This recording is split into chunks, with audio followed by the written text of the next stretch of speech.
Ladies and gentlemen, hello and welcome back to another World of Warships live stream with me, Mr. Conway, and the always beautiful and amazing Crew Santos next to me. It has been a long time since we've been here and talked with you. I think at least like 14, 16 hours or something. Yeah, definitely not 24. And this was not originally planned to be one of our stream days because, as you know, we stream every Thursday from 6 to 8 CEST, 6 to 9 at the moment.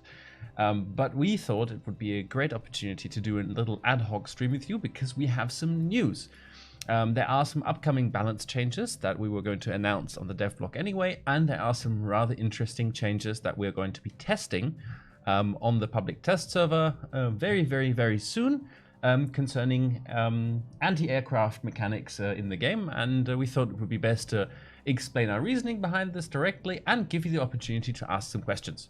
So, apart from myself and my very quiet neighbor here, we have, of course... You talk enough for the two of us, so I can just, lean back and relax. Yes, you can see, you can tell it's not a World of Warships stream day, right? Because I'm wearing a blue t-shirt and he's wearing something like weird striped, like it's no branding anywhere. It's just like, it's terrible. At least we have our torpedoing to make sure people know that we are a real World of Warships stream.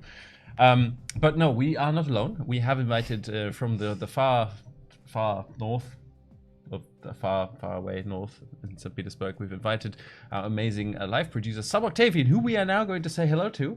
Unfortunately, you're not going to actually see him, so we're going to... I don't know how we're going to do this now. It's fine. So basically, you have to imagine, behind the image, you will see there's Sub-Octavian hiding. Okay, Sub-Octavian is hiding here, behind this. There we go. That's welcome Sub-Octavian. He's living behind the beautiful slides. Welcome, Sub-Octavian. I'm here. I'm right here. Hi, everyone. I'm sorry. I decided to hide behind spreadsheets as I usually do, and let the data speak for itself. You know, we can accept and respect that. I think that's totally cool. You can, like, if you want to make it look even more awesome, you can push the presentation mode, and we can have your slide a beautiful full screen. But that's the thing. That's fine. Why don't we start off with talking a little bit about? Well, why don't you give us a rundown, Phil, of what we're going to be talking about today, and maybe also who you are for those who don't. For those who don't know, but what are you doing on a daily basis, and why are you here today? Okay, I'm just trying to, So I see the chat on the other monitor. So basically, on day-to-day basis, I'm responsible for community strategy in World of Warships, and my team usually does things like patch notes, bulletins, feedback digests for developers. We basically make sure that players know what we're up to, why we're up to something, and at the same time we make sure that the developers know about community concerns, questions, and so on and so forth. I think that's about it. And I hope you guys can hear me well. Fantastically. 5 by 5. Loud and clear. I'm running out of words to express how beautiful you sound. Oh my god, thank you. It's good actually that I stole this headset from my manager. Yeah, it was good. So I'm going to address, first of all, 3 things today, and then we'll have time for Q&A, I hope. I want to start from 2 work-in-progress ships, which are being highly and actively discussed in the community, and these are Colbert and Siegfried, of course. The general sentiment seems to be that Siegfried is very underwhelming, and the Colbert is very overpowered. So I actually want you to walk you through the data and through our decision-making logic and through our estimation of the ships, and share actually what changes we will do to the ships in the very, very nearest future. So before we go to our actual balancing tools, which I will gladly show you today, I want just to recap overall how we test work-in-progress ships. Basically, there are 3 sources of information for us. First is data, second is feedback, and third is our own evaluation. They are not in the priority order. These are 3 equally important pieces of information, sets of data we have to use. But sometimes there are interesting discrepancies between them, and I will demonstrate it actually to you today. Who are testing the ships? Basically, it's devs, super testers, clan testers, and community contributors. The whole group size is like relatively small if we compare it to the player base. It's a few hundred people across the world, and of course, not all of the testers play all ships equally actively, but usually having this group means that we have a few hundred, like a couple of hundred players trying the ship, and we have several hundred battles for each testing stage, which can give us a pretty decent idea. But of course, first of all, this group is generally more hardcore than casual players, so it's kind of skewed towards having higher win rates, higher stats, and also this group is not like monolith. We have developers who don't know how to play the game. Well, at least Reddit told me so. We have CC who are extremely super unicum. We have CC who are more like average Joe. So we have different kinds of players in this small group, which makes the statistics pretty volatile and which makes average stats pretty useless, right? So we have special methodology. We always break down the stats by percentiles of players or percentiles of battles. We also concentrate on solo stats because obviously having division really affects your performance on the ship, especially on some ship. And also, if we're talking about testers, we usually cut off from the data set, we cut off the testers who played less than 5 battles on a ship, just to get the statistics only from players who kind of experienced the ship at least somewhat. Well, let me please start from Colbert. I will close my presentation and I will go to the actual spreadsheets now. I hope you guys can see that. This is our actual balancing tools. Here, okay, it's Siegfried, but let's start from Colbert. This is the stats of Colbert. It's pretty fresh, so you can see the testing period here ends on July 31st, so it's really recent. We will break it down by players. As I explained, you can break it down by players or by battles. So this is player selection. And of course, we will make sure that only solo stats are here. And here, wait, it's Hayate, sorry. Okay, solo, Colbert, players, that's good.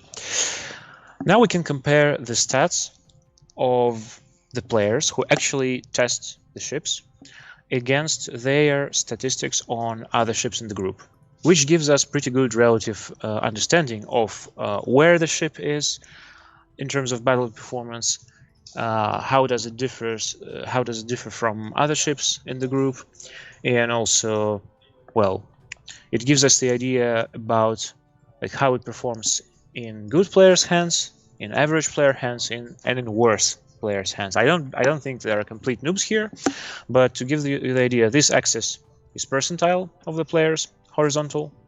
So, for example, here we have 95th percentile, like top 5% of players, right? In terms of their account win rate,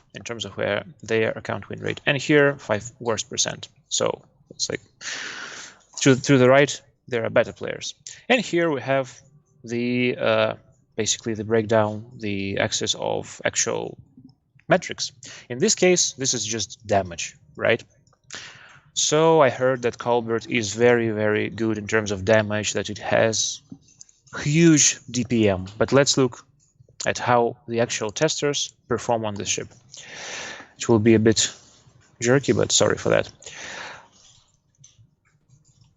As you can see, if we look at the average raw damage, absolute damage, Colbert is actually the worst tier 10 cruiser right now. So that means that people who currently play Colbert in its work in progress, of course, version, they have higher damage on other tier 10 cruisers, on all basically other tier 10 cruisers. It's really worth mentioning, of course, there are some specifics. For example, Henry is very, very well known for racking up huge damage numbers. We all know that. And of course, we can have a look at relative damage. Relative damage. Yes. I was just going to say, like, because I think I saw a bit of confusion in chat. Guys, it's really important to understand what we're doing is we're comparing players always to themselves, right? If you play in the Zao and you play in the Hindenburg, in this case, and also the Colbert, we'll rank yourself against your own performance. That way we can really get a really good idea of how much a ship in its power level impacts your performance as a player.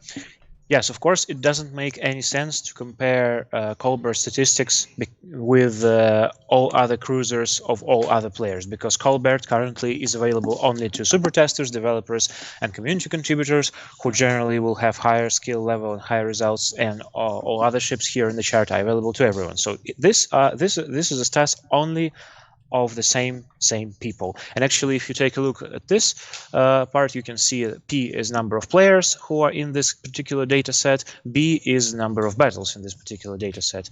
So how to read this? If we take 50th percentile of players, right here, we can see that 50th percentile of players, which is 284 players, they played 3,243 battles on Colbert here, and the average damage of this player slice is 91k, while the same player slice does, for example, 120k damage on Hindenburg or 107k damage on Worcester. This is how you read this chart. And let's have a look at actually relative damage. Relative damage is different from absolute damage. So absolute damage is your damage in HP points. Relative damage is damage in ship percent of HP. So for example, if you kill Yamato, you will rack a lot of damage numbers. If you kill Shimakaze, you will score much less damage in absolute numbers. But in relative numbers, it will be the same, because you killed 100% of a ship. So basically, I'm sorry if I'm trying to oversimplify it, but I just want it to be very clear here. So in relative damage, basically, Colbert, again, not really impressive. I'm not trying to make it seem worse. I don't think it sucks or something. You should understand that in any ship groups, there will be ships on the top of the list and on the bottom of the list. Actually, tier 10 is probably one of the most balanced tiers in our game, and the ships there tend to be pretty tight competition. So it's fine that Colbert is on the bottom. I just want to illustrate that no, it's not the best cruiser to score damage. Actually, it's the worst cruiser to score damage. Well, scouting damage is not really relevant for cruiser. Nothing special here. In terms of aggro damage is just how we call potential damage internally. Well, she's not tanky. You could suspect that already. Its ratio basically relative to HP, and here she's at the top, but that's because she has really low HP and she doesn't tank. She just eats damage mostly. Average frags, not stellar either. Average XP, again, absolutely not stellar. XP, of course, is an economical metric, but we can use it as well, because XP takes into account all actions you do in battle, and it's kind of like a benchmark. We cannot say that it's combat metrics, but it's a benchmark which takes into account your relative damage, absolute damage, your planes shot down, your scouting, your cap contesting, cap defending. All these actions are taken into account in XP, and while not being relatively worse than other cruisers, you can see that Colbert in reality not so good. Lifetime, well, I think you can guess. Minotaur is a bit worse in this percentile, but with more skilled player, the more skilled player we'll take a look at, we can see.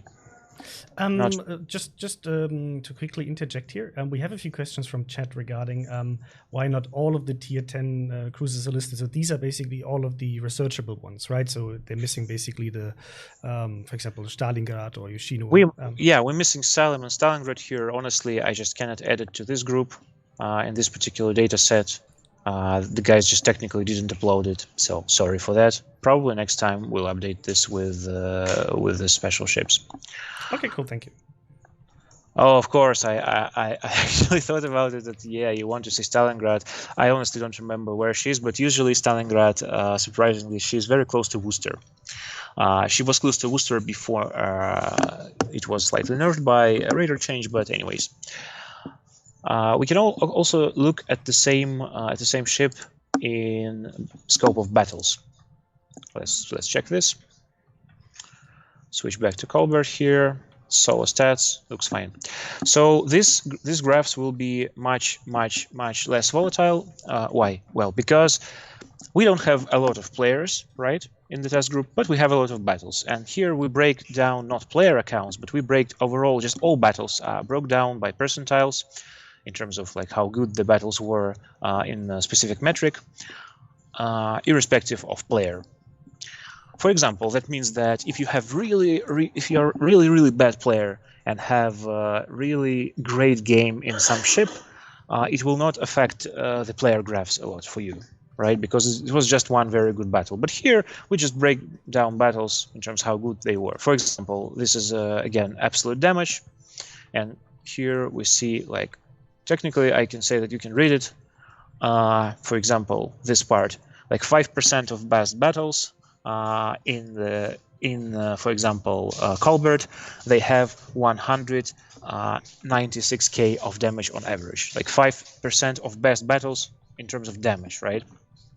And here, basically, as expected, the chart kind of reflects the player chart. Just it's not that volatile. Colbert is not really great in wrecking absolute damage. It's not really great in wrecking absolute relative damage as well, as you can see. Yep. Sorry. So one question for relative damage: does relative damage take into consideration damage that is healed as well? Absolutely. So, for example, I don't remember precisely how much HP a battleship, for example, can repair theoretically. But let's say it's if using, for example, all heals, let's say it's 50%. And if you're just pouring fire on Yamato and Yamato heals all the time, you will get 1.5 in this graph. So it takes into account heal damage as well. Absolutely. The same stuff basically. Well, scouting damage is not relevant for cruiser a lot, but yep. So what do we see here? Let's get back to slides. At least my conclusions from it. She's not OP from objective point of view. Like she compared to the other ships that she's in competition with, right? With the same players, she's not the best ship. By many metrics, she's actually the worst ship. However, we all know that people and CC, for example, and some of the super testers, they consider Colbert very strong. So that's where the fun begins, because here we have discrepancy between feedback, and as far as I remember the Colbert surveys, the feedback was that she's either balanced or above average. One moment, please. Можете не шуметь, пожалуйста, у меня стрим, ребят. Sorry, but that's fine. Construction works just around my my desk, as always. I just want to highlight, because this is something I don't know if you're watching chat at the same time, but there's, for instance, a comment from Marco G in 1997 that says he thinks the spreadsheet is wrong because it's impossible that Colbert is so low, and he just doesn't believe the data. Well, that's fine. You can not believe the data, but like, it's there, and I don't recall like this tool was introduced I think a year ago or something. Like this was one of our newer methodologies because we wanted more precise data, and we didn't see any discrepancies there, honestly. So, I mean, that's how it is. Having like game with 300k damage on Colbert on stream, for example, of some CC doesn't mean that it's what usually Colbert will do. Like there are spikes, and people. The problem here is people tend to remember very bright spikes, and that's natural.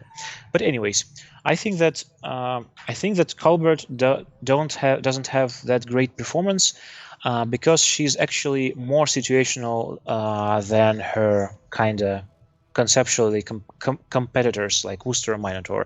While Worcester and Minotaur, they have radar. Well, Worcester has radar, Minotaur has smokes or radar. They have utility to do something between actual firing. Colbert gameplay is mostly about finding a position, firing, but between finding the position, between these positions, you're really not contributing to team much. You're just trying to survive. And as I saw in the chat, the question was, okay, Colbert is not OP, but it's not fun to play against. Exactly. So this is why I want to present you the changes that we will test for Colbert. Our goal is actually reduce the frustration factor while playing against Colbert, while not nerfing her to the ground. We don't want to nerf her to the ground. You already seen that she's not actually the best cruiser. She's fine, but she's not like, we don't want to nerf her and make it like just worse and unfun ship to play. But we want players to have more fun playing against her.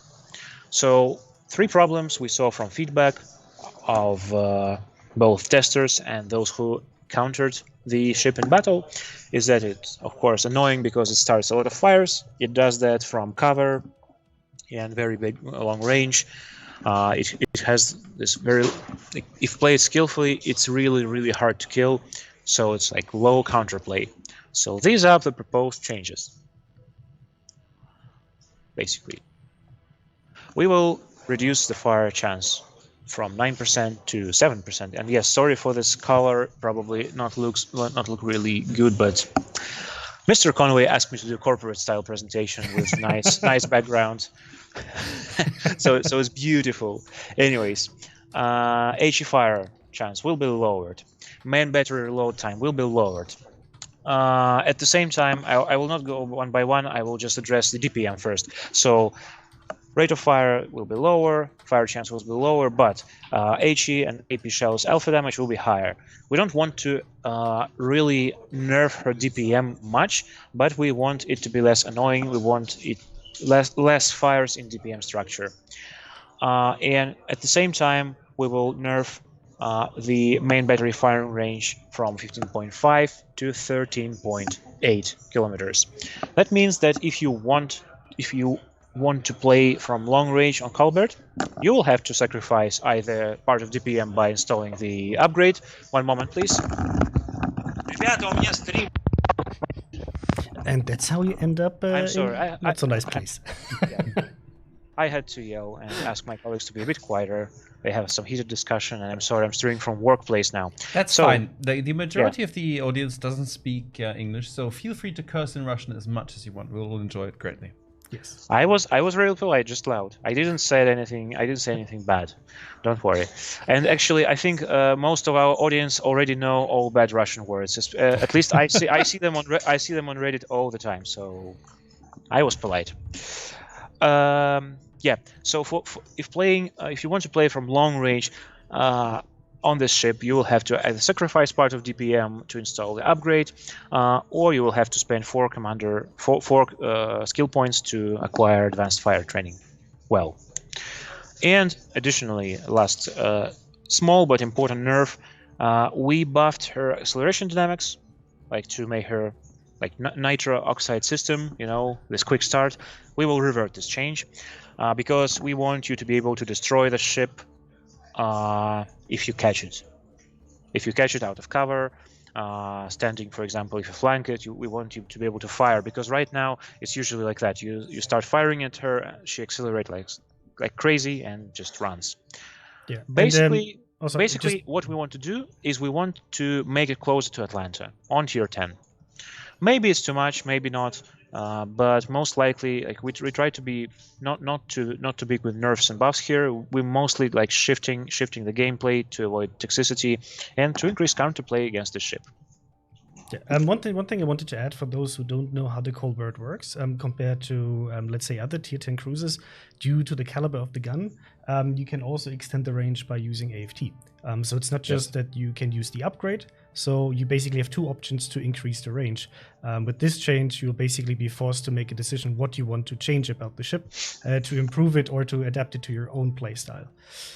Yeah, and I guess as always, as always, guys, I just want to point out, because there's some people already saying Colbert, rest in pieces. Guys, we are of course still going to test this. It's not we're just going to not roll it out and say like Colbert's done now. Yep, we still have time for this iteration, and yeah, even if we overkill it a bit, although I personally don't think we will, but buffing is always an option, right? It's not a problem. So I also want to add that in terms of range, of course, everybody wants to have a lot of range on tier 10, but consider this. First of all, if you were following the ship history closely, you know that her ballistics is not stellar. Like you cannot reliably hit targets on long range unless they're standing in place. I think that even for decent player, like against moving target, 15 kilometers is already like pretty close to. Beyond that, it doesn't make sense, at least to me. Maybe I'm too potatoish, but anyways. And also, the more range you have, the more range you are spotted from, right, when you fire. So you have the option to install upgrade, you have the option to take advanced fire training, which will buff your AA as well. Or you have the option to try to play from the close range and invest your points and upgrades elsewhere. So this is the idea for Colbert, and I think that's for now that's it. We'll see how it works. Yes, I just want to jump in here quickly because I see a few comments. So in general, guys, why we're doing this and why we're showcasing this for a ship that is currently in testing. We want to highlight to you how we do the balancing process, because we see a lot of questions about, oh, why is Wargaming doing this? You know, how is the ship not being nerfed? Because usually what you see, unless you're watching like full streams, for example, you will mostly see highlights about from ships, right? Nobody's posting like his lowest damage game, but mostly his highest damage game. And this way, we wanted to show you how we're looking at data, and basically the conclusions that we take from that, also incorporating the feedback that we get from the community. And then we take a look at how can we incorporate all of these aspects and create a ship that is still interesting to play and interesting for you guys to get, but still balanced. And this is like showcasing the process behind it. So I hope you guys appreciate the transparency even at a very early stage, or let's say at the middle stage of the ship development cycle here for one of these ships, so you can see how it's actually being done and the stats we're actually looking at. That even though you might see that the ship is performing really well, if you take a look at the bigger picture of how the ship is performing on the server in general or globally, that this is how it looks like to us. Yeah, and I think it's also important to highlight that, you know, like the spreadsheet meme, we love it. It's fun, and it is incredibly. I love it. I think it's incredibly important to remember that we are very data driven. We have a lot of data, and we use this data in a very good manner to look at the ship performance, all these things. But we also realize that, especially in the case of Colbert, for instance, that player feedback doesn't always equal stats, and that if something is, you know, like still not fun to play, even though it's powerful, we still, you know, like maybe need to make some changes to give it that aspect as well. Well, basically here, by these changes, we try to address specifically player feedback, because as I said, we're addressing the point it's not fun to play against. Like if people think that the ship is OP, but it's not, in fact, I can live with it personally. But OP or not OP is more objective thing, but not fun to play against is player experience. We want to improve player experience while playing against Colbert here. So actually, this is another slide with the what we want to achieve, but I already went through it before. And if you're okay with it, let's go to Siegfried. Yes, please, let's do. So the same tool we will use to evaluate Siegfried. Let's see drop-down list here. Okay, so ship groups are here, so everybody's included. Actually, let's start from upgradable first. Solo battles, yeah, looks fine. Oh, players. Actually, I want to show you this. So here, the same graphs for tier 9 cruisers and Siegfried, but we have a problem. As you can see, we have decent amount of players and battles testing Siegfried. I'm just showing this with a mouse right now. But these testers, the same people, they do not play other tier 9 cruisers a lot. Obviously, like more hardcore, more professional players, they prefer to play mostly tier 10. And tier 9 cruisers are not in the regular roster. So these graphs are very, very volatile and they're not precise. So what I'm going to do is, although I'm okay with showing you this, but let's actually start with more reliable graph. In this case, this will be battles. So we compare everything just by battles. You're in Hayate. I'm in Hayate again, of course. Yes, it just resets every time. So Siegfried, battles, solo games, upgradable ships. Let's start from like worst battles. This is the interesting thing here. I will just move the chart to the right, so to the best battles, and just spot the Siegfried position. So first, third, second, third, third, third, third, third, third, third, third. So in terms of raw damage, it's a bit better for worse battles. I would arguably say that Siegfried is simpler than many of other cruisers, so for worse players, it allows you to reach better results, kinda. In terms of relative damage, somewhere in the middle, to the top, actually, to the top, middle, relative damage. Scouting is irrelevant. Potential damage, very tanky, as we actually implied. It does have good armor. Yes, it's not a battleship, but it's still German layout, and it's the most tanky ship from this group in all percentiles. Frags, not really relevant. XP is very fine. Yeah, but let's add a couple of other ships to the list. Let's add Siegfried's competitors, Alaska and Azuma. I think that these, yes, now they're here, and Kronstadt, of course. Alaska, Azuma, Kronstadt, yes, now they are in the chart. Guys, by the way, do you remember that people complained that Azuma is like shit, as far as I remember when she was released? Just look at her stats. Yes. look at her stats. Yes, it's just absolute damage. Yes, she's a 5-starter with HE, of course, but relative damage. That's just a side thought. Again, Azuma, from first to actually to third place. Yes, Azuma and Alaska are really strong, but still, and Kronstadt is really strong. But if we add Siegfried and compare with all ships available in this group, Siegfried is still pretty much decent in terms of relative damage, in terms of absolute damage. Yes, it's not the top, it's not the bottom like Colbert. Well, scouting again is not really relevant. Tankiness, well, Kronstadt a bit outperforms her with potential damage, but still, it's on the top. So, just so you don't say that I'm hiding player stats, no, I'm not. Let's check. They will be just more volatile because there are a lot less battles on some of the researchable, upgradable Tier 9 cruisers. But anyways, let's check. Let's take a look. I'll just concentrate on this.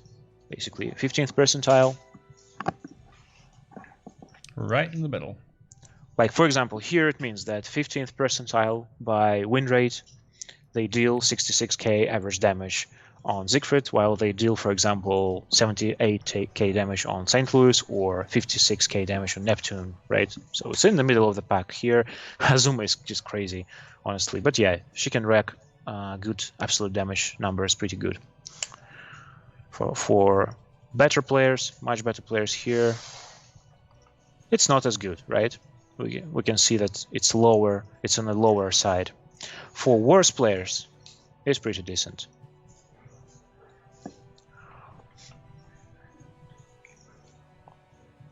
Relative damage, basically a very similar picture, but actually not really same, because in absolute damage, for example, we see that it's lower, but in relative damage, it still retains its position a bit higher. Still, tankiness, pretty okay. Second to Kronstadt. So here we have, let me get to the presentation back. What do we have here? Here we have basically opposite situation, but still discrepancy between feedback, because yes, people think that Siegfried is not really strong. although from surveys it's not like overwhelmingly negative evaluation of the ship, but a lot of people do consider her weak. But we see that actually she's like fine in terms of battle performance. So what do we want to do? We actually want to improve her. We want to improve her playing experience without bumping the base efficiency too much. Why don't we want to bump the base efficiency too much? Well, because people often complain about power creep. And of course, if we have, for example, very good solid Alaska and Kronstadt, people will say, yeah, make Siegfried more powerful than Alaska and Kronstadt because I don't want to buy it otherwise. But if we follow just this logic all the time, we will power creep everything and we'll have to continuously buff all their ships. We do allow power creep to happen accidentally from time to time because we cannot say that our balancing is perfect from the start, but we want to avoid it at all costs, especially with ships like reward ships, premium ships, because we all know that buffing premium ship, for example, is always fine. Nerfing, no way. So we want to be on the safe side here and we want to avoid this. But let's talk about buffs to Siegfried, because yes, we want to buff her and we will buff her. So she has good armor, like relatively good armor. You can laugh about it, but you saw the tankiness stats. It does have great tankiness. And it has German flavors, hydroacoustic surge and turtleback. However, in close combat, she's not that good because we have pretty slow reload, and our AP actually can give a lot of overpens against lightly armored targets. So what we want to do is we want to make, sorry for Blake title, but what we want to do is buff her secondaries and introduce new concept of cruiser with strong secondaries. She has pretty decent secondary suit, especially for cruiser. So we're buffing her secondary battery firing range to 7.6 kilometers. We're buffing her secondary battery load time to 3.6 seconds. And we cannot do it right now. We need client patch for that. Because the changes I was talking about earlier, they will be implemented pretty soon, and CC will be able to test it pretty soon. But for the third point, we will need patch due to technical reasons, but we will also try to buff her secondary battery accuracy, like on base level. Why is it important in our opinion? Because while testing the ship, while watching guys test the ship, we feel that in close combat, for example, you encounter destroyer, right? And you shoot your AP volley, you have a lot of overpens as expected, and then you have very, very slow reload, and you cannot finish it off. I think that for finishing off targets, secondaries will work, and we want to make them work without secondary spec, because of course secondary build is sacrificing points for manual secondaries and for advanced fire training. We don't think it will be like standard build, of course, for Siegfried, but it will be. I think it will be fun build. At least I hope so, because I love secondaries. So we want to have it to have a full German flavor. So hydroacoustic surge already there, armor already there, and it will have good. She will have good secondaries. We want to make her more powerful in close quarter combat without just buffing her across all ranges and all situations. And we want to allow the potential full secondaries build for fun and rules. So once again, close quarter combat buff by secondary battery, firing range, reload time, and accuracy increase in the future. And this is what I want to say about Siegfried so far. Of course, Colbert will be released sooner. It should be released with the research bureau, so the changes will be tested shortly and rapidly to make sure that they work. For Siegfried, we still have time. We will see how it works. We'll gather more data with the new stats, more feedback, and see if it's enough. And that's it.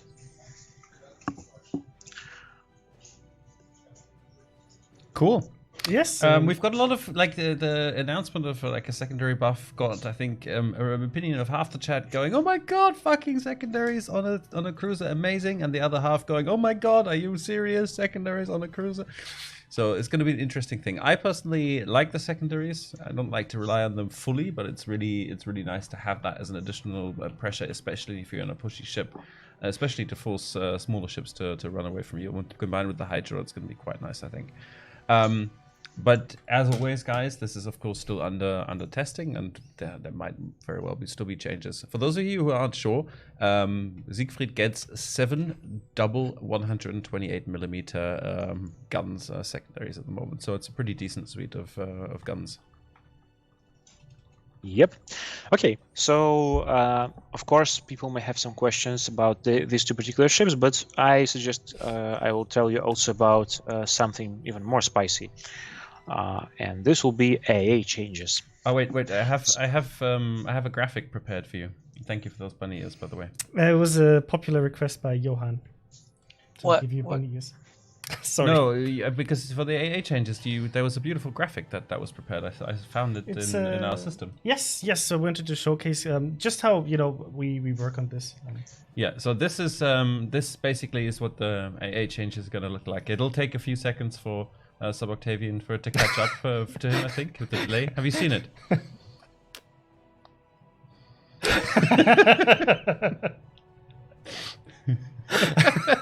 I'm sorry, guys. There was just someone to just explain the context. There was obviously we made a real infographic for this, but I just looked at the task, and this was given. Here, this is the reference. Make an infographic. It's just too glorious to not share. Okay, sorry.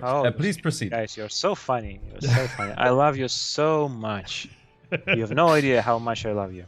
Anyways, AA changes to be tested in the current public test. So you already know that we're testing priority sector, renewed, refreshed, easy to use, and pretty decent and efficient, even on low AA ships.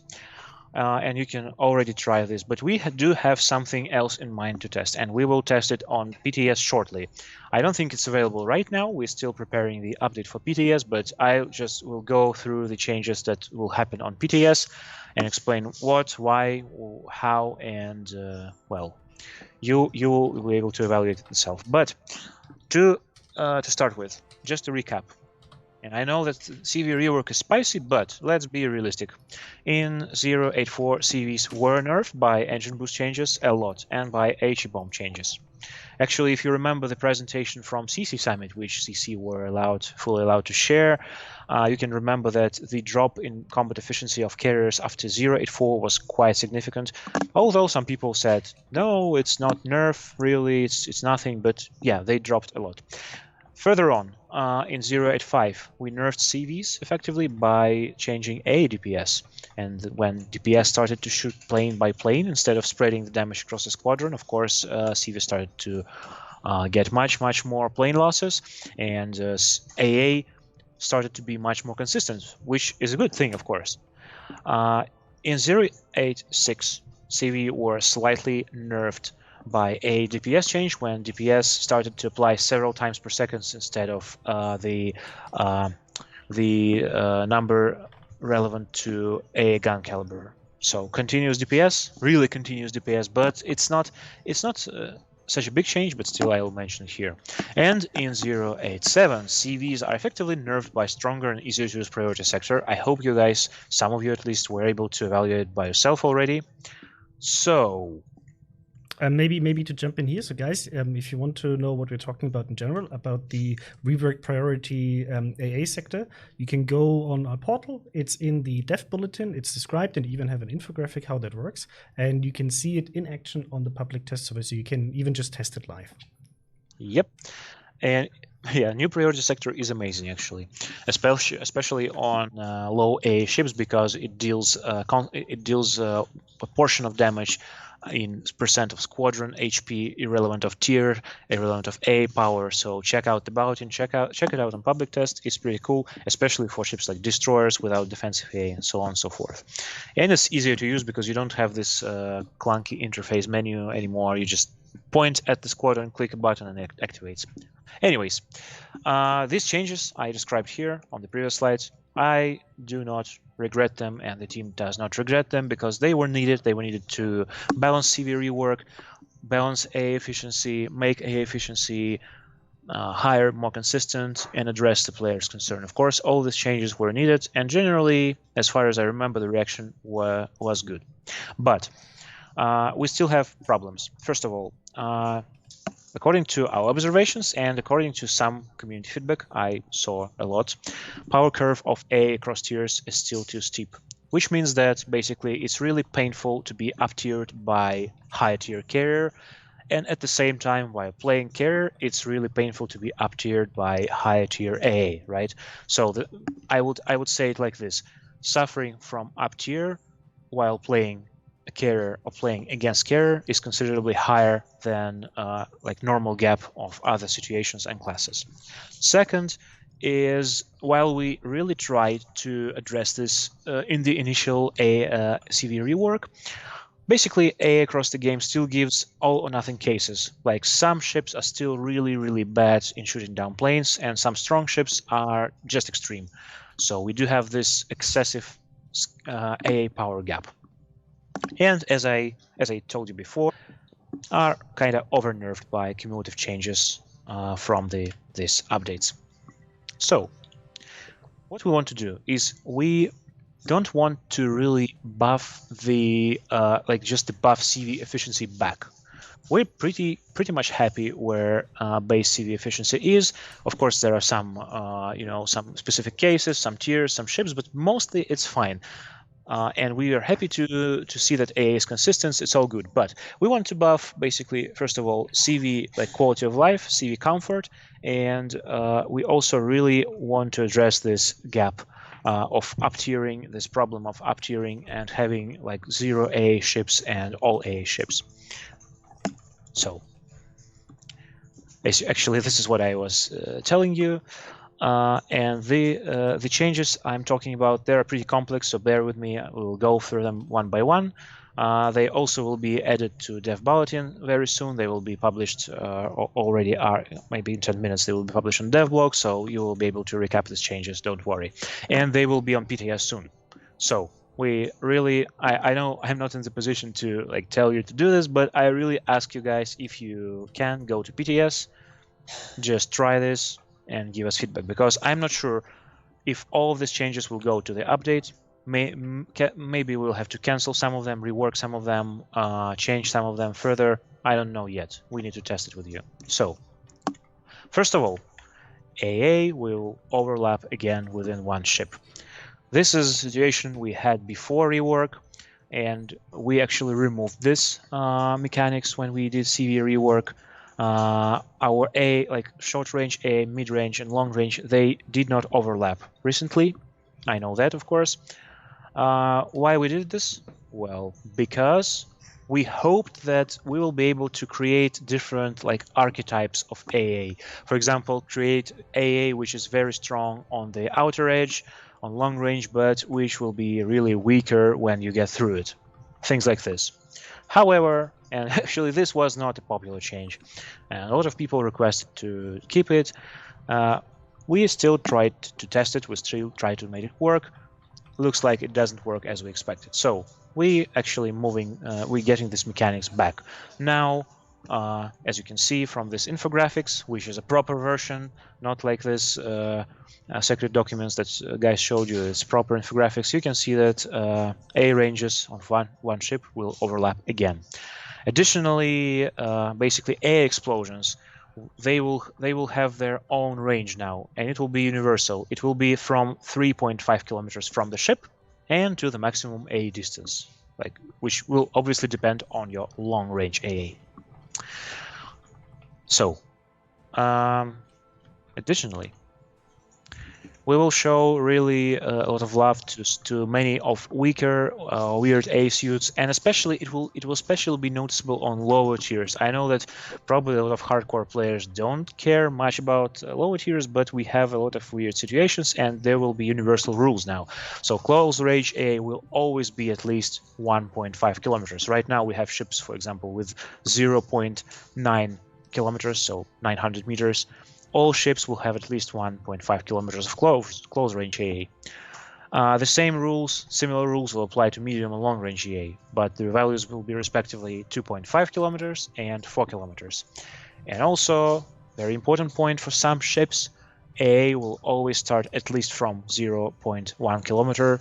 So some ships, I'm not sure what right now, actually I forgot it, but I think we had few ships with kind of A holes where you didn't cover, for example, 1 kilometer around your ship. Well, not anymore. Now, if a ship has AA, some AA, it will always start from 100 meters. So, now, no A holes. What do we want to achieve here? Sorry. Well, it's work in progress changes, but No, again. did you? No, sorry, that's not what the joke was. It's all good. Okay. So what we want to achieve with this return of the overlap, make AA overlap great again. Better AA for lower tiers and more gradual and consistent AA coverage of one ship. And for why we're moving flag bursts, AA explosions, sorry, why we're moving them here? Like they used to be in mid-range as well. But what happens actually is that players don't give any crap about flag bursts near the ship, because usually CV is already in the attack run, and you just fly in the flag with your face, and because of course attacking wing has kind of resistance to damage, it's not a gameplay, it's just like, you know, it doesn't work like this. So we're clearly dividing the zone with flag bursts, with the AA explosions here. So the idea is that you go through them and then you just deal with DPS. And DPS will, because of the overlap, it will increase gradually when you're closing into the ship. So we also, because of course this is a huge change, right? Because overlapping is huge. It will bump the efficiency of AA in particular zones, and of course we will need to follow with DPS tweaks. I will not show you the huge unfriendly spreadsheet here with all values. As soon as we get the update to the PTS, we will be able to go and see how DPS changes, but globally DPS will be tweaked to keep the efficiency roughly the same. We want to keep the AA efficiency, like base efficiency, roughly the same, but now it will be with overlap, it will be more consistent and more gradual. Also, let's talk about up tiering. We will change AA and play HP, basically gap between tiers globally. That means, for example, that now it will be, with these changes, it will be much easier to play as a tier 8 cruiser against tier 10 carrier, because you will shoot down more planes. But at the same time, it will be easier to play as a tier 8 carrier against tier 10 cruiser or tier 10 AA, if you say so, because the gap between tiers, the power curve, is now not as steep. So up tiering will be softer for everyone with this change, and I think you have to test it. But I saw this feedback a lot. That's like it's not possible to play tier 8 carriers decently anymore, or it's not possible to play against tier 10 carrier when you're up tiered by it. Not anymore. We will change this curve. This is a significant change. As I said, we'll need to test it. We may need to postpone it, tweak it, but for this we need your feedback from PTS.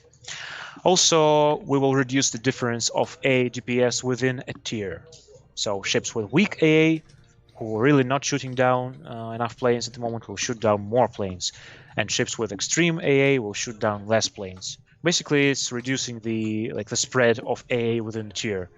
Overall, of course, the AA still will be consistent and good, and the ships with strong AA, they will not become ships with weak AA overnight. It will not happen, but the extreme gap will be reduced. One thing to jump in here, because that question came up several times, in particular about low tier ships that don't have any AA, and because they do face on tier 3 and tier 4, they do face tier 4 carriers. So what we are planning for that, and you can actually test it right now on the public test server, is with the priority AA sector change. Even for like very low AA ships, the priority sector, once you activate it, it will deal an immediate amount of damage to the planes that are incoming. So you can even buff that by basically skilling for it. So that's basically the way for us to address it. But we won't really. I should highlight that if a ship doesn't have A at all, it will still not have this opportunity, right? So you need to have some AA. But yeah, priority sector, is better for everyone because it's just easier to use and it works smoother now. But it's especially good for low A ships because it deals damage depending on plane HP percentage, of squadron HP percentage, and no matter what your ship playing, it's really good. Yes, And and in we're that not. vein, so Octavian, sorry, can we give Arkansas Beta can we just equip the cook with like a submachine gun to give it a token AA so I can use this? Because it's such a nice it's such a nice old ship from our veterans, and it's think a about port it. queen with 0 AA right now. There's We'll a lot of think about feedback about that in chat. Yes, but But- to be more serious about it, but in general, so when ships don't have any AA, we are not planning to actually change this at this point, right? Anyways, I saw the question in chat. I just don't want to forget about it. Yes, there will be free respec opportunity for commanders, of course. Because of priority sector change, because of AA change, we understand that some of you may want to respec your commanders, especially to play around with new updated manual secondaries, manual AA skill. So, of course, there will be free respec. Don't worry about that. Now to the next thing. Defensive AA tweaks. Because of the dramatic changes of A overlap and DPS tweaks in mind, well, if we project, actually we did this experiment, of course, we projected the changes on the existing A defensive A values, and we found out, for example, that new Grozovoi under defensive AA has higher A power than Kremlin currently. And that's kind of weird, although I know that some of you will say it's Russian bias over Russian bias. But no, like that's just an example, because with these changes, with the overlap of AA, AA becomes stronger, and we need to adjust defensive AA. So continuous damage bonus will be 50% for everyone instead of previous spread of 100 to 200%, with the exception of Stalingrad, who actually will get lower bonus because she currently has 20 seconds more duration, and we don't want it to be like ultimate AA. We want to keep the efficiency the same roughly, so Stalingrad is 25%, everyone else 50% of continuous damage bonus. But defensive AA will increase AA explosions damage from 100 to 200%, as it does now, to 300%. What it means and what we want to achieve here is basically defensive AA should be like in harmony with other AA changes, with priority sector, with everything else in 087. It should be efficient, but it shouldn't be like push button to delete everything instantly. At the same time, we want to make AA explosions on defensive AA basically deadly, because with 300% increase, there is really high chance that if you fly into a flak, and as far as I remember, flag under defensive AA is kind of reddish. We tried to show it somehow that you see it, but of course it's not that easy to see. Anyways, if you fly into defensive AA flag bursts, like you will not be just heavily damaged. It will be most likely just plain kill. So these are not nerfs or buffs to like specific class. This is complex changes to fulfill these goals I stated before. We want to soften the difference, just recapping, we want to soften the difference between tiers in terms of A planes HP, so to make up tiering for everyone easier and not as painful. We want to soften the extremities, so there is no AA godlike AA, that everyone can be decent. And yes, we want to show CV some love, but what about CV buffs? I think people expected a lot of CV buffs. Well, as I said, there will be CV buffs, but they will not be ultimate buffs or something. We don't want to make them overpowered. We want to increase the quality of life and just like adjust them slightly, because I really hope that time for huge nerfs and buffs for CV rework is approaching the end or almost over. So we'll try to be more subtle here. And these are, for now, additional CV tweaks. So first of all, wings that already attacked, that performed the attack run, will reach immunity height quicker. So that means that CV will suffer less plane losses, but this will be from the period when they already attacked. So you still can shoot down the planes in the same manner when they attack you, but when they perform the attack run, they will reach the immunity quicker, that means that more planes will get back to carrier alive. More planes will make it back alive, because there are a lot of situations right now where carrier, while technically having infinite planes, is deplaned very quickly, especially in summer tiering. It's really important to highlight that F key height will be unchanged. So the wings that are returning to carrier after attack, they will have quicker immunity period. They will reach this immunity zone quicker. But if you recall the squadron with F key, nothing will change. We don't want to return F spam here. And also we will buff site stabilization skill. I don't have exact values right now, unfortunately. We'd still think about it, but this particular skill, we want to buff it so it gives you better aim. And these are dedicated CV tweaks. Everything else I showed you. This is not like one-sided buff for somebody. It's rebalancing, it's tweaking, it's basically solving these 3 tasks. And I think from now on, this is it.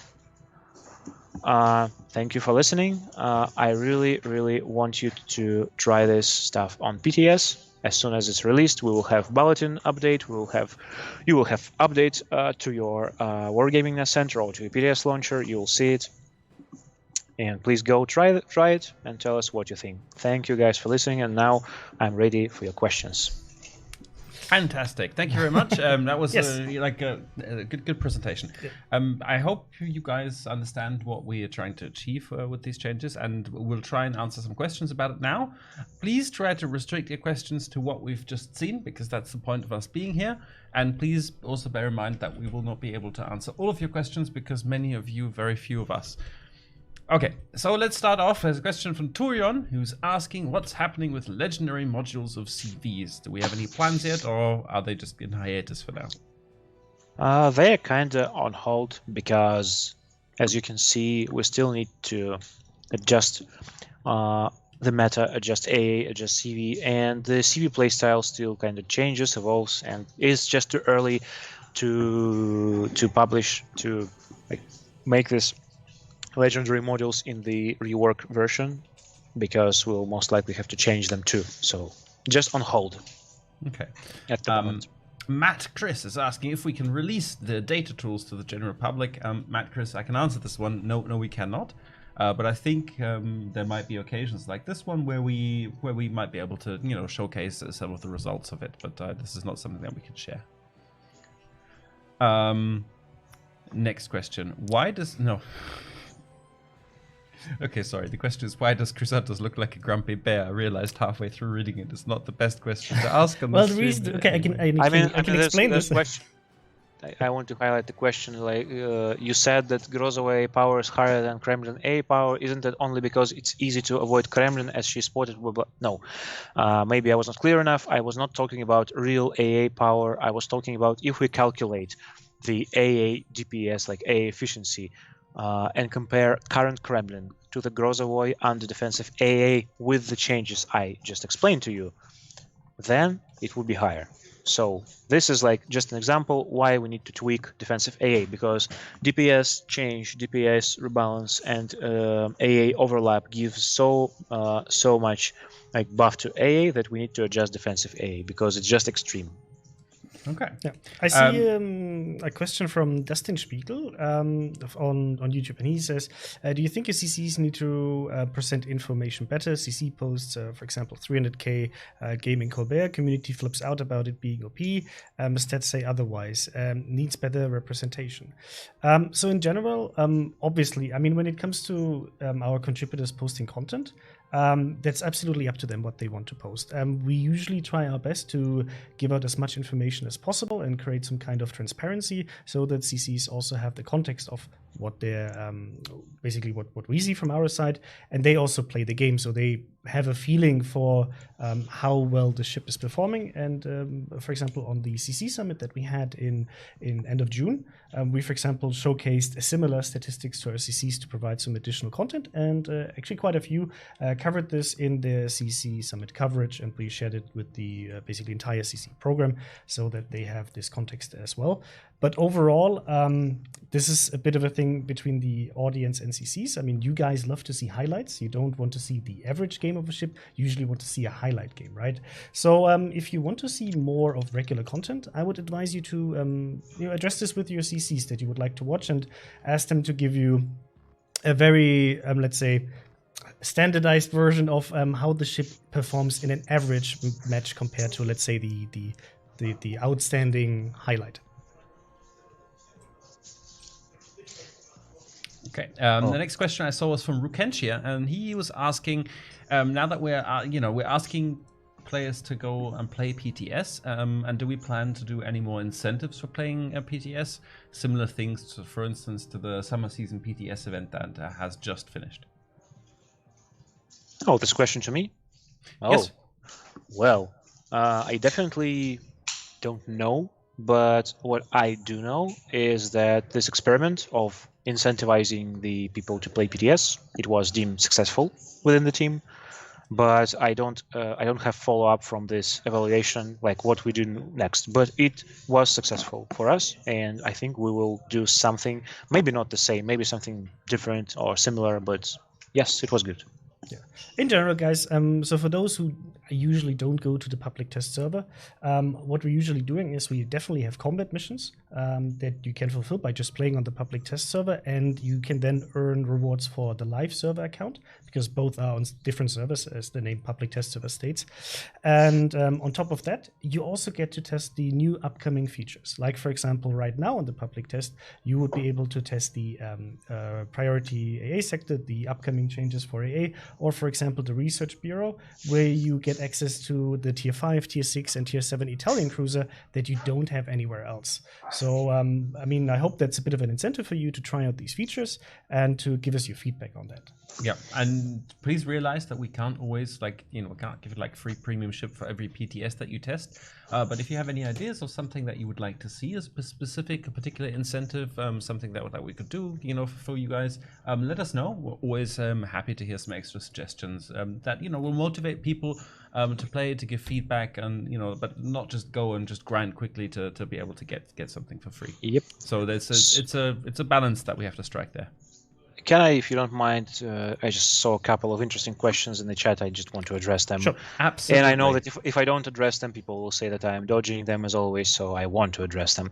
So, Asgar1205, can we see the performance of Graf Zeppelin compared to the other Tier 8 CVs? Not now. I will not just open another tool, because the tool I showed you is data slices for test group specifically and for work in progress ships. But I can confirm that Graf Zeppelin from all Tier 8 carriers, it probably is one of the toughest spots while being up tiered. But the changes I just described for AA, they will dramatically reduce this effect for her, and so DPS change. And plane like curve of AA between tiers and curve of plane HP between tiers will be changed. It will be softer. So I predict that it will really improve the experience for Graf Zeppelin. And then, if it's not enough, if we see that it's lagging behind, then it will make sense to maybe apply some individual changes for her. Then gimmick of German from Little Piggy 666. Gimmick of the German cruiser line was also the extra charge of the healing party. Why Siegfried healing party was nerfed? Well, as I showed you, even with the -1 healing party, she is the most tanky cruiser. It was just too much. Yeah, there's a question here from Aufklärer UK who's asking if we can give any indication if Siegfried will also get improved torpedo angles, because he thinks they're currently not as usable and would fit well with the intended close range profile and gameplay. Normally we assign these angles according to like construction of the ship. I can ask, but I really doubt that we specifically nerf torpedo angles For balance reasons, usually if construction allows it, we try to make it wider. So I'll ask, but I don't know honestly if it's possible at all. Is there a problem with battleship dispersion on PTS? Wondering, but I don't know. I didn't hear about this. I didn't hear about this in PTS reports. But if you feel that there is some bugs, please use the forum to submit your concerns about it, and we'll try to check it. So. Great questions about NTC version 2. It's not NTC, it's Research Bureau. So it's not just a name, because in Naval Training Center it was supposed to emulate the crew by buffing combat efficiency of the ships, but it's not a feature anymore. We'll have instead some unique rewards, and it's Research Bureau now. Anyways, the question was about.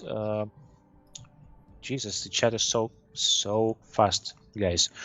I lost it. But the question was about is there a limit? How can you use free XP in regrind? Yes, you can use free XP in regrind, but I strongly recommend not to use free XP in regrind. Just rack up some flags, signal flags, and do it faster. But I don't think using free XP is advisable, because you need to reset line several times, and it's just not worth it to pour your free XP into it. Actually, I mean, it's open. You can do it. You can selectively spend free XP on specific modules, for example, you want to quickly apply to the ship, but I don't recommend pouring free XP, because still there will be still quite a few cool free XP ships available to acquire, and I think you better spend it there. And no, as far as I remember, there is no limit on how many times you can regrind the line during the season. But anyways. There is devlog, there is bulletin about it, but no. But there is limit of sanity of how quickly you can regrind the line, of course.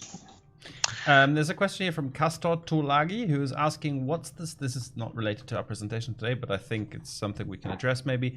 What's the state of the gunfire bloom rechange back to the old? You know, the delay after.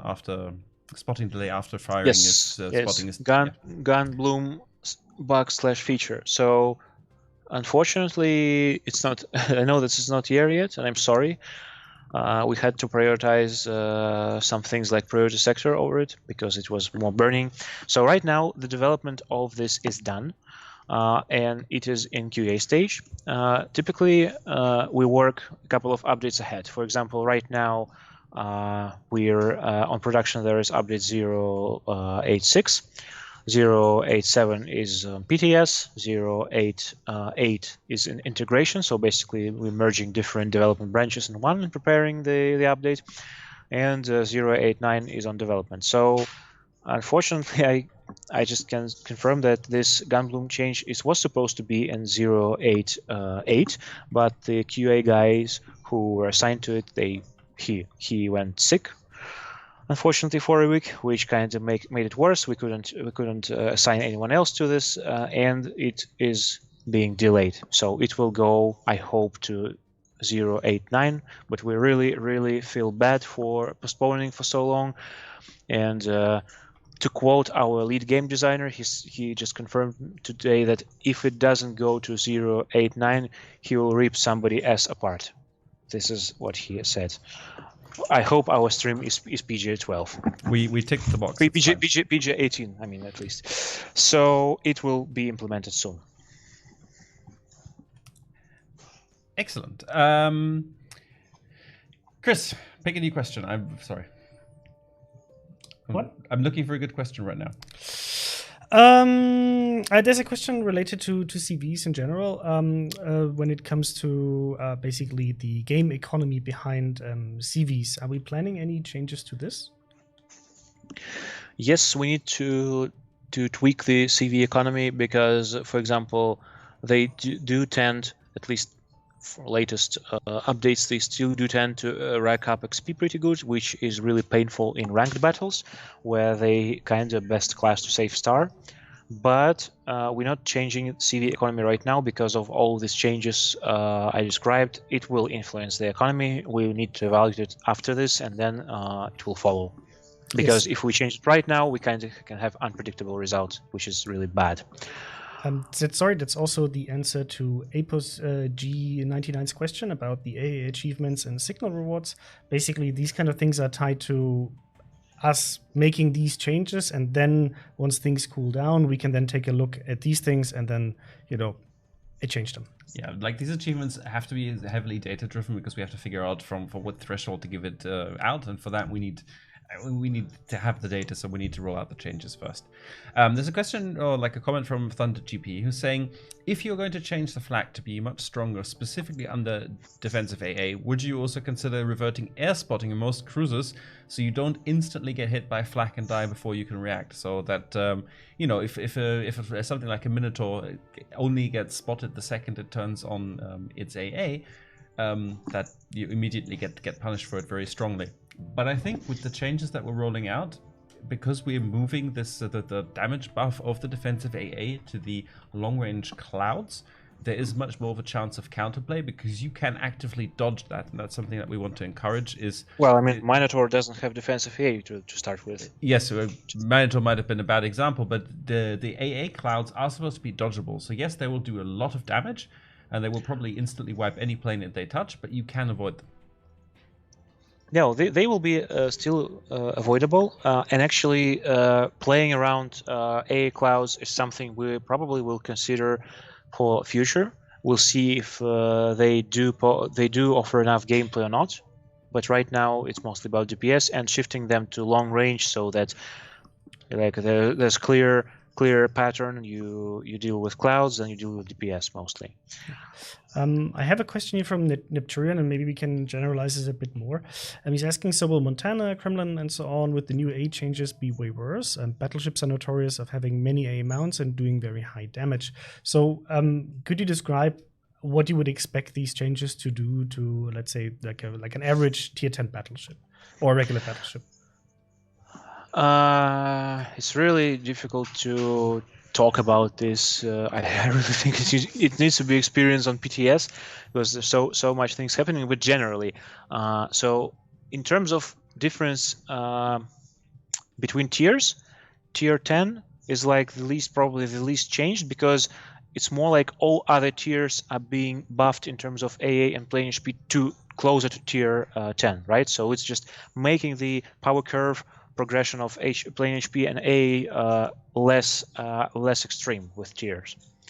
But if we talk about example of having like strong AA battleship like Montana, or I don't know, some weaker AA ship, well, first of all, priority sector really helps low AA ships because, as we discussed several times, it does deal damage in plane HP fixed to the class, not to the AA value of the ship. And second is that while recalculating DPS, we will make probably more like the strongest AA ships will be a bit less efficient in AA. The weakest AA ships will be more efficient in terms of AA, and probably middle AA ships will go mostly untouched. But these are very general principles. It's a huge calculation. As you know, we have a lot of AA mounts with a lot of parameters, so it's a huge chunk of basically new values, and just go to PTS and check out the ships you're most interested in and see for yourself. It's really complex set of changes. They all work together, and the best way, I know that we all have like spreadsheets and theory crafting, but the best way to check out how it works is to just play this and try to get the feeling of this first and share it with us, of course. Yeah. On that note, I was just going to say, I think the PTS server is currently down to apply a set update. So as soon as it's live, you guys can all jump in and actually just try it out in game. Yeah, I see a few questions here from, for example, Guani and Draculi and so on. So in general, we're trying to answer questions today mostly about the topic or topics that we talked about today, which is the AA changes and, for example, the balance changes. If you have a question about the Colbert or about the Siegfried. Any other questions? I'm trying to answer them in chat if I have an immediate answer, but otherwise keep these questions for another stream because we want to have this focused on the current topic. So like we don't want to answer the other ones, but this is the topic of today's stream. There's a question about several A ships next to each other. Well, we do have a lowering coefficient for several several ships A. Again, we need to see how it works with the new DPS changes, and then it may be adjusted if needed. Of course, we want several A ships to be stronger, like together. That's obviously reasonable, but not too extreme. Will you ever fix Raider through Island? No, probably not in the nearest future, at least, because we don't need. We don't think that it needs any fixing. It works as it should. Okay, so. Okay, there's oh, sorry. Go ahead. No, I'm just. Okay, well, Dragon 2052 is also asking if Siegfried is going to be benefiting from the 128mm secondary pen buff that we also gave to German battleships recently, and I believe also cruisers. I think in general she should have the same penetration advantage, right? She should, as far as I remember, but I cannot check it like right now. But as far as I remember, for consistencies, they do have. They should have 1/4 of the pen. Anyways, question from Sandy Armstrong 134. Any change in matchmaking for all ships coming soon? Matchmaking and up-tier games are becoming the norm and spoiling more games. Basically, yes, changes are coming soon. Changes are coming in 087. We're improving matchmaking. We have 2 stages. Like we've been working on this for a long time because, yes, we know that it's one of the biggest concerns from the community, and we really want to address it.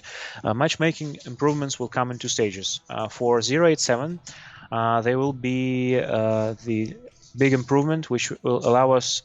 Basically, Matchmaker will start tracking how what games you had on each tier, like up tiered by 1, up tiered by 2, your tier, mono tier, and it will start after it's calibrated. It will probably take you to play like 20 battles on a respective tier, on each tier after release, and after it's calibrated for you, it will start making sure that you have the predetermined proportion, like not predetermined proportion, you don't exceed the limits of such battles. So to give you an example, right now our current work in progress setting for tier 8 is 40%, not more than 40% of battles with tier 10. And yes, 40% is not small number, like it's 40, it's not 33, but anyways, that means that after this change is implemented in 087, first of all, after calibration, you will never have more than 40% of such battles. That's first important thing. And the second, and actually I think it's the most important thing, is that new matchmaker, as soon as you're about to exceed this limit, it will manually put you to like more comfortable bracket, which means that you will not have long series of up-tiered battles anymore. For example, as long as you play 20 battles on tier 8, then, for example, you play one more battle with tier 10s, and you exceed your 40% limits. Next battle, you will be forcefully put in some other bracket, not tier 10 bracket. So there will be no more this long series of battles up tiered, which is pretty good. We also will try to regulate these percentages better. Maybe we will be able to reach lower amount, like maybe 35%, but right now at launch, no. We need to be very careful here, not to screw up the matchmaking. And this is what's coming in 087. But also, we are working on the next change, which should come in one of the next updates. And this will be patterns for matchmaking. I'm sorry that it's taking so long, but it's a big topic. So you'll probably understand that being a tier 8 in tier 10 match is not so bad if you're not the only one. Like if you're the only one tier 8 in battle and everybody else is like tier 10 and 9, it's really painful. If there are enough of tier 8 ships in battle, then it's much better because you have a lot more ships of your tier and a lot more room for gameplay. So second change, which we are working on, and this change is actually technically allowed by the first change I described, is that every tier will have limits on every battle tier will have limits on different tiers. For example, if we take tier 10 battle, the matchmaking will say, okay, you cannot have less than, I don't know, 4 tier 8 ships per team. So it will make sure you're not the only one on tier 8. And we will also increase the number of mono tier 10 battles, so that if we have excess of tier 10s, they will just play with each other, which is reasonable. I think that for now that's it for matchmaking. I also answer the question from Shepa Hotep. Does the 40% go to per login or over a period of specific real life hours? It just goes to your account. It doesn't matter, like, new update, no matter how long you take, how long the break is from the game, this limit will be global to your account. So as long as you calibrate this by playing at least 20 battles, it will start basically making sure that you don't have series of up tiering anymore, regardless of anything else, regardless of your login, of your session, anything. Okay. Got a question. Yes. Got a question here from Priceless Playing Pancake. Awesome. Does the AA consumable affect the AA sector burst damage? Sorry? He's asking whether the defensive AA consumable will affect the AA, the new basically AA priority sector burst damage. You mean this single time damage being applied? I think that's what he's Yes. referring to. Yes. No, for this you have manual AA skill. Basically, you can go and check it out on PTS as soon as it's updated, because it was already there. So basically, new manual AA skill, it removes your continuous damage buff of priority sector, and instead it gives you a really nice buff of this instant damage. So you shouldn't, I believe, like you can play as you want, but I don't recommend taking the skill on the ships which has decent DPS. Instead, try to take it on the ships with low AA, with weak AA, because you will lose the DPS buff, but your DPS is not so high to start with. But you will gain a buff to your instant damage, which is in percentage of squadron HP. So it's irrelevant of your AA power, and it's really nice for low AA ships. Okay, cool. Thank you very much. I think we'll do 3 last questions. Okay, I've got one here from so that Cooley. basically just to wrap Oh, up. I mean, Siegfried's Turpitz 1939 asks if Siegfried's sub-artillery accuracy become Massachusetts or Zeppelin. As I told you, we will consider buffing the base AA accuracy to increase the efficiency of secondary battery, to increase the secondary efficiency without manual secondary skill. But it will not be applied from the start. We will apply range and secondary DPM first, buff this, and then we'll buff accuracy and see how it works. Cool. I have a good question here from Draculia, who's saying, I was asking about the plain heal consumable, because currently, obviously, it doesn't really do as much anymore because you only have one plane usually being consistently damaged after the AA changes. So do we have a plan yet how to fix the heal consumable for planes? Yes, we have several options, but we need to check the changes that I described first, and then maybe we'll have to adapt this consumable a bit more. But we have several options how to make it less situational. Of course, we know that now it's more situational because of what you described. Okay. There's a question here that's not as related, because he says, I know this isn't exactly on today's topic, but he's asking, and this is Edom on Twitch, if we're planning to rework the current concept of Italian premium cruisers, or if the Italian premium cruisers are going to stay, distinct and different from the tech tree. I don't have the answer to this, but as far as I know, we did not intend to do this. Also keep in mind, for example, a good example would be the current release of French DDs. While we still have ships like the Eagle, for example, that does have smoke, but for example is lacking the main battery booster, so the main battery reload booster. So yes, our premium ships also sometimes we want them to have this distinct difference to the actual tech tree. So there's a different kind of gameplay behind it. But if we have any news about this, we'll update you anyway. Why are we giving OP ships as reward for Research Bureau like Colbert? Well, And now my life is a waste because I spent like 30 minutes. The answer is very easy to that, Seboctavian. If you think that Colbert is OP, please go start the stream from the beginning and watch our presentation about Colbert and its current state of performance, and then you will have the answer to that. Yes. There is a nasty question here from Paddy says, who's asking if he'll be able to activate the priority A sector on a CV while flying his planes. Excuse me, what? Activate priority sector on CV while flying? No. This part of CV rework is mostly set in stone, and it's proved to be, it's proved to be good. CV mostly care about planes, controlling the planes, not controlling the ship, and we even has quite significantly improved autopilot for CVs. Well, for everyone. Yes. For CVs, it's most important. By the way, you can also check it on PTS, the new improved autopilot. It looks amazing, and since we were playing yesterday, and I was playing, I think, Ark Royal, and autopilot tried to kill me by beaching me, I'm very happy for that change coming. Yes. So I'll just grab the unrelated questions that we can answer quickly. What happened with Bastion mode? Is that mode still in your minds, or never going to get a comeback? We actually tried to fix that mode because we get a lot of negative feedback around that mode and how it's working. We tried to apply changes, but it didn't work out, so that's why it was basically retired. And for now, we're testing different game modes, though. Exactly. We have a lot of other things coming up, so please take a look at that. For example, by popular demand by you guys, please check out yesterday's post about the convoy mode that we're testing and provide some feedback what you think about this. Then I saw a question about the European line changes.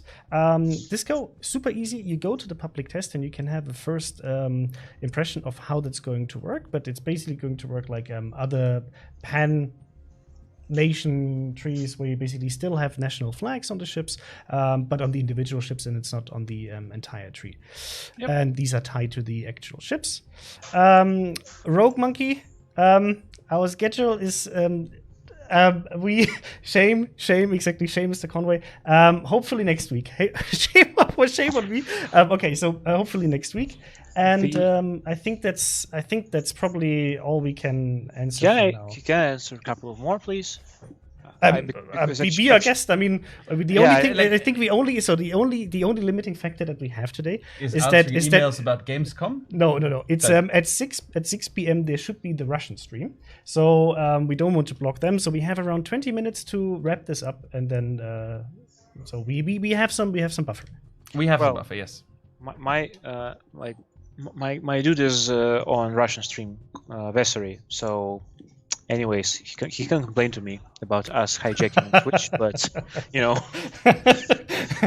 he won't have much success. And anyways, the question was from Gypsy Danger about new legendary modules for new tier 10 ships like Haruguma, Daring, Kremlin, CVs. CVs I already covered. For new ships, not yet, but we consider maybe.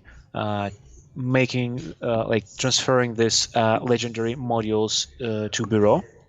We already thought about it, and we told you about it when we basically were scrapping the idea of NTC, because legendary updates, they offer trade-off, they offer nerf and buff, and we can consider this, but not in the nearest future. For now, it's just one of the thoughts, and so for now it's on hold. Basically, this new upgrades. Yep. There's a question from Holton Peel Jr. who's asking, where's the Friesland? The Friesland is currently waiting. It may do some more testing. It's going to be in the pan-European tree, so it will most likely not be released before it has a tree to be released in it, and we will tell you about how and when and how you can get your hands on it soon. TM. This is not long off. Turpitz again asks about Siegfried. Turpitz loves Siegfried. It's kind of obvious. So after enhancing the accuracy of Siegfried's secondary weapons, more hits may be made to the main armor belt. No breakdowns possible. Is there any plan to adjust target position for secondary? So yes, please. It's kind of trade-off, honestly, because if you're shooting destroyer, for example, if you're shooting secondaries at destroyer, you want to have this pinpoint accuracy. Against battleship, yes, it's not as convenient to do it really customized and comfortable. We basically need to assign the targeting node for every ship in the game, and that's huge resources. Like with the range increase, this becomes less of a problem. So we know that there is a case where secondaries do shatter on the belt in close combat, but it's not that big of an issue. We may change it in the future, but not now. Okay. And it's only against heavily armored targets, anyways. That's true. There's a question from Steel Rick. I think he's asked it a couple of times. He's asking if we have any plans to address the, in his opinion, inefficient and frustrating 60-second stationary fighter patrol consumable. There were some suggestions, I think, to be able to deploy it to a specific ship, like basically, like deploy it as in guard this ship for 60 seconds, or maybe guard this cap for 60 seconds. And give it a bit more flexibility rather than dropping it down at the point of where your squadron is. At the moment, we're happy with how fighters work. They do require some planning. They do require some placement in advance. They do sometimes work more like area denial tools for civis than as like real. You know what I mean?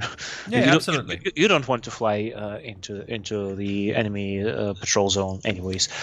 No, they are fine. They may change in the future. You can always make things like better, but for now we have much more issues with AA, which I described, and like we are solving this, and then we can see.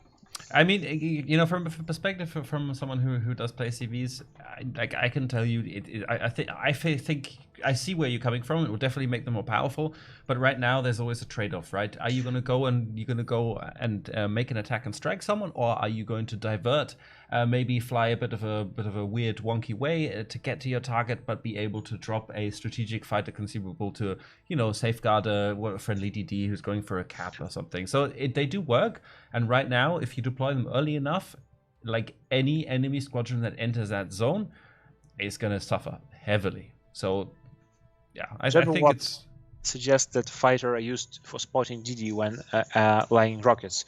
I agree that's one of use of the fighters, but actually we did not enjoy this use too much, and we wanted to improve DD life. So actually, right now fighters' HP are extremely low, and even low A destroyer can just shred them quickly. So their spotting potential, if they are being shot at, they end really quickly. Their spotting potential is not so high as it used to be.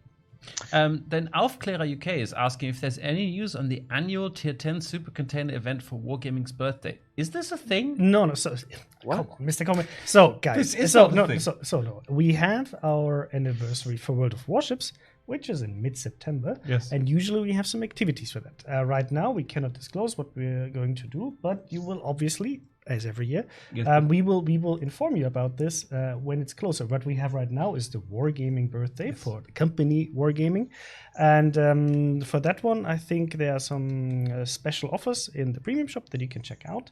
They should be out by now. But this specific event is tied to the World of Warships birthday, and we'll talk about this more when these things are coming closer. Did we do a super container for Wargaming birthday before? No. It was the super containers that you get for playing your Tier 10 ships for the World of Warships birthday. For the World of Warships birthday. Yes. So, guys, you're gonna be. I wasn't sure. Look, I wasn't sure if I was being confused or chat was being confused, because you know me, I'm confused frequently. Yes, like chat.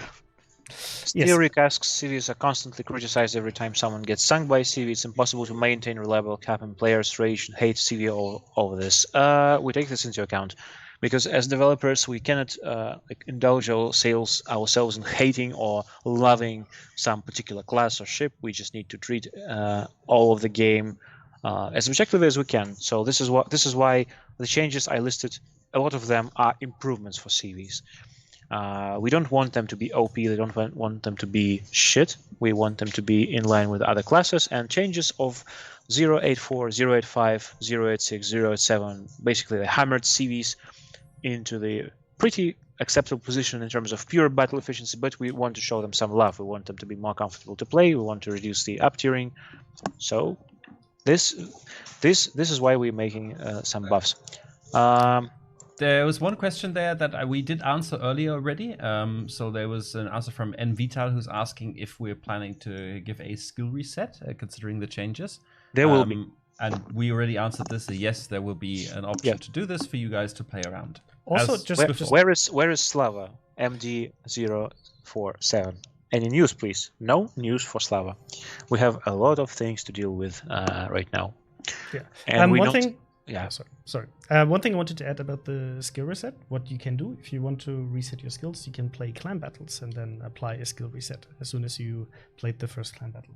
Yes, there's a details again as always for these things on our portal. But play one clan battle and free resets for the clan season. Yes, exactly. There was also a question about the premium store. Will tier 9 ships ever go on a slight discount, like 15 or 20% off? For the premium store, I can't answer that. That if there will be an offer, I mean, there's always the option, but there's nothing I can really say about this. But what you can definitely do is for those ships that are in the armory, you have your ship coupon that you can use on these ships and get a hefty discount on these ones and get them for cheaper. Rifle 50733 asks, aircraft spotting in to their other ships is way too immediate. Any chance to put delay in spotting? We do have several ideas for changing CV spotting, especially because we do want CVs to have good plays in competitive in clan wars, but what really makes them dangerous is spotting. But again, we have too many nerfs to CVs, too many changes that affects their gameplay. Let's do 087, check out how the proposed changes work, establish what changes should go into this update, let the meta establish a bit. I am pretty sure that we may need even like 2 updates without changes further before we address spotting, honestly, because as I explained, these changes like stay stuck and the cumulative effect can be really damaging, devastating. So no spotting for now.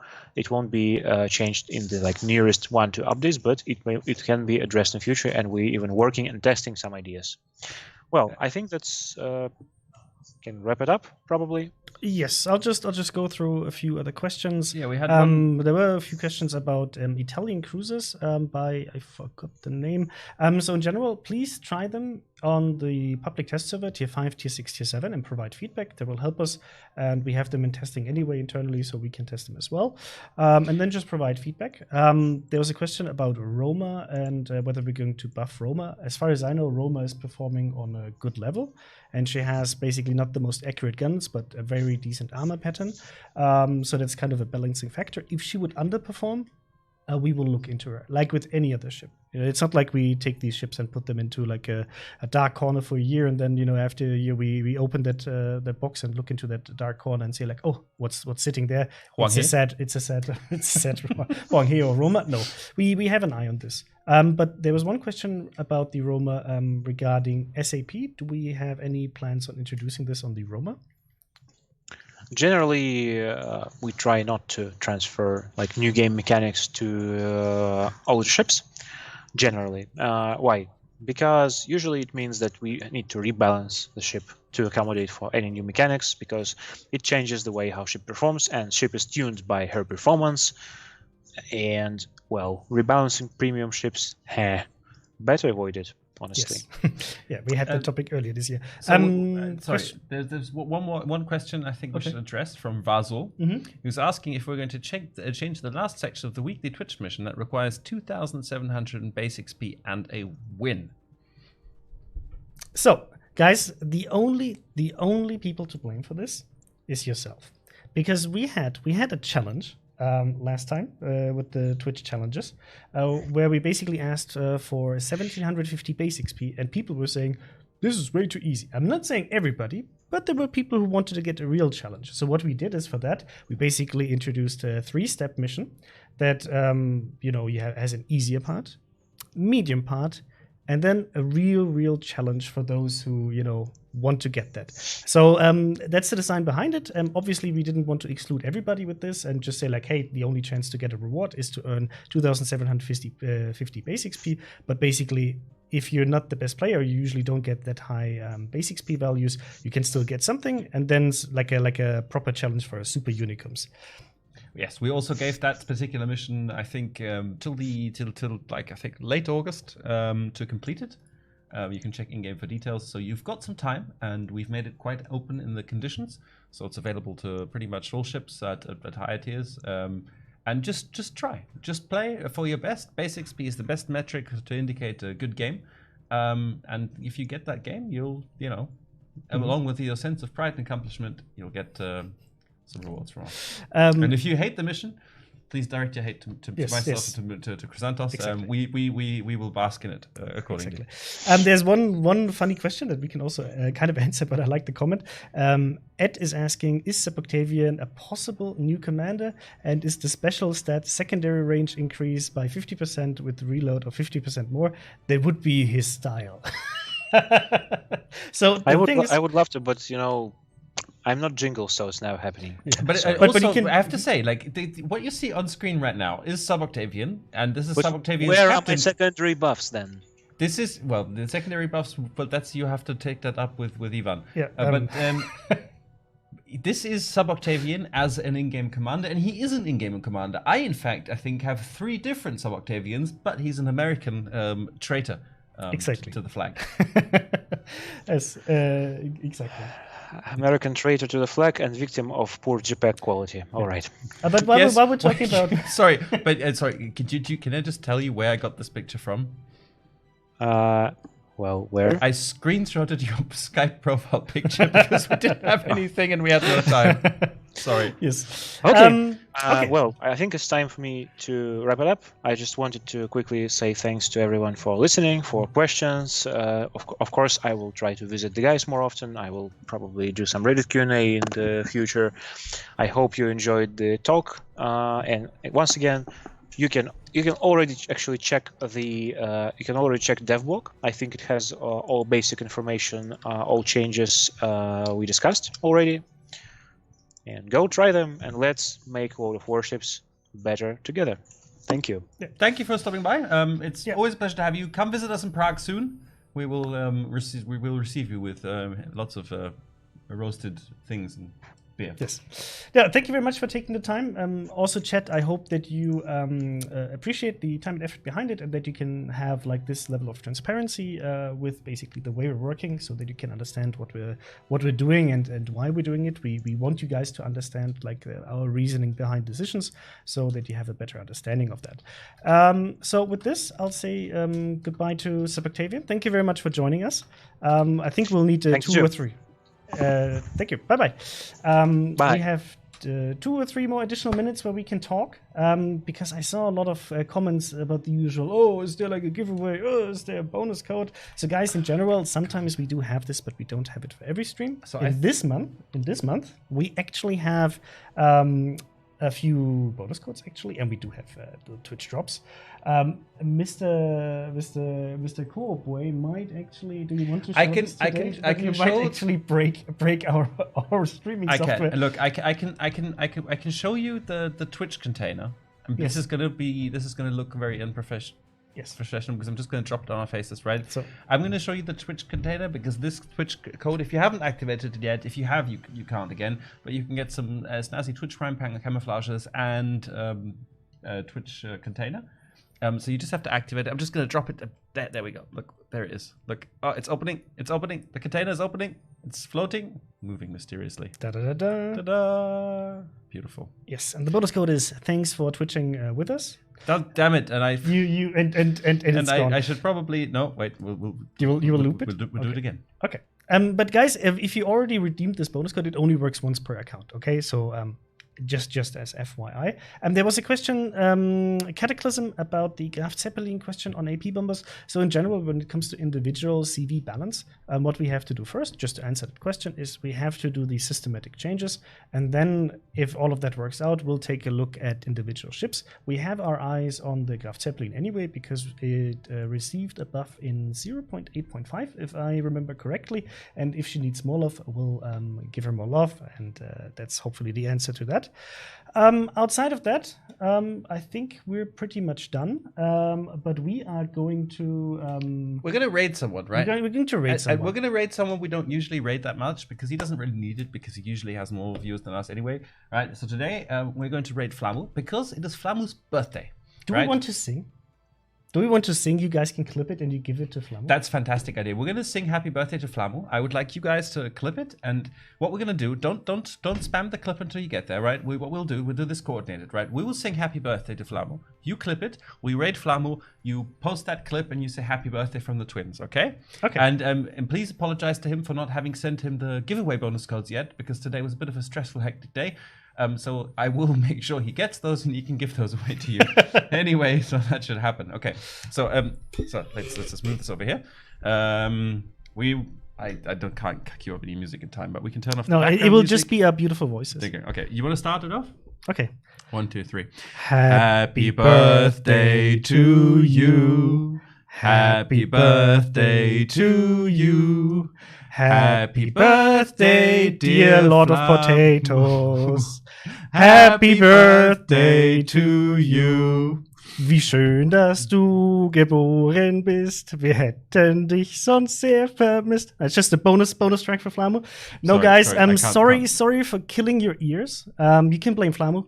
So you can add hashtag blame Flammo to the happy birthday Flammo.